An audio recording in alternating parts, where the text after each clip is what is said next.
Hello दोस्तों, नमस्ते, प्रणाम। मैं मीरा नायर अपने यूट्यूब चैनल में सभी दर्शक को प्रणाम करती हूँ। एक देवी पचरा गीत लेके आई हूँ। अच्छा लगे शेयर करना, कमेंट करना, लाइक करना, सब्सक्राइब जरूर करना। जय माता दी।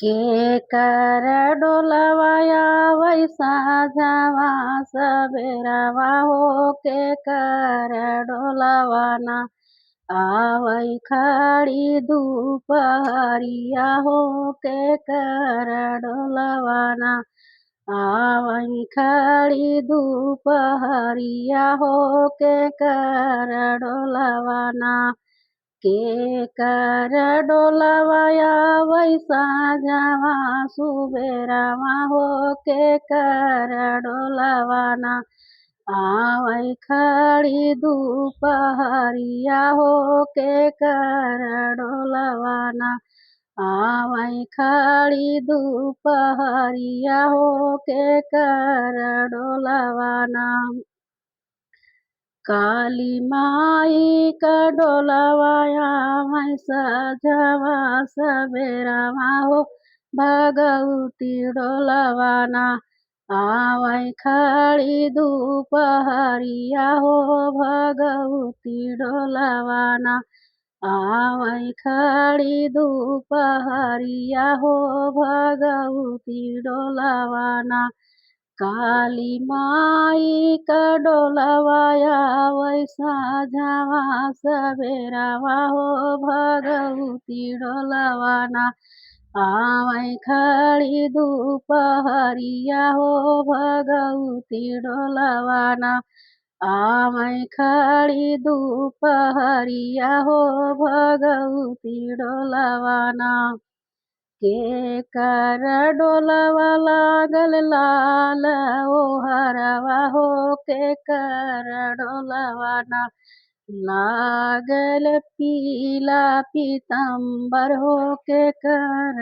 डोलवाना लागल पियर पीताम्बर हो, के कर डोलवाना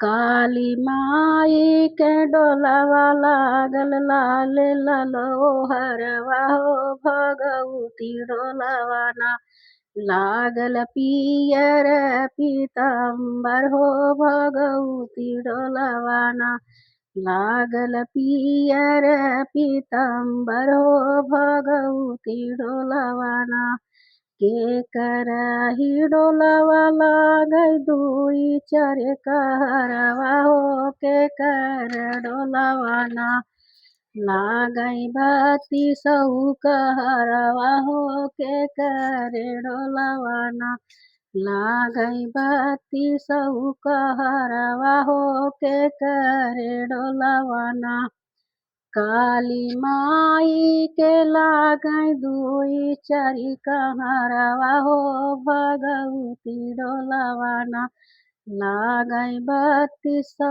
कहरवा हो, भगवती डोलवाना लागै बत्ती सौ कहरवा हो, भगवती डोलवाना के कर डोलवाया वैसा झवा सबेरावा हो, के कर डोलवाना आवै खड़ी दुपहरिया हो, के कर डोलवाना आवै खड़ी दुपहरिया हो, के कर डोलवाना शीतला माई का डोलवाया मैं सजवा सबेरावा हो, कि दुर्गा माई का डोलवाया मैं खड़ी दुपहरिया हो, कि दुर्गा माई का डोलवाया मैं खड़ी दुपहरिया हो, कि दुर्गा माई के ना के कर के करी डोलवा चढ़ै धरिया दहेड़िया हो, के कर डोलवाना चढ़ै नारियर चुनरिया हो, के कर डोलवाना चढ़ई नारियर चुनरिया हो के करे डोलवाना। शीतला माई के चढ़ धरिया दहेड़िया हो दुर्गा माई के ना। चढ़ई नारियर चुनरिया हो दुर्गा माई के ना। चढ़ई नारियर चुनरिया हो दुर्गा माई के ना। के कर डोलवाया वैसा झवा सवेरवा हो के कर डोलवाना। आवै खड़ी दुपहरिया हो के कर डोलवाना। आवै खड़ी दुपहरिया हो के कर डोलवाना।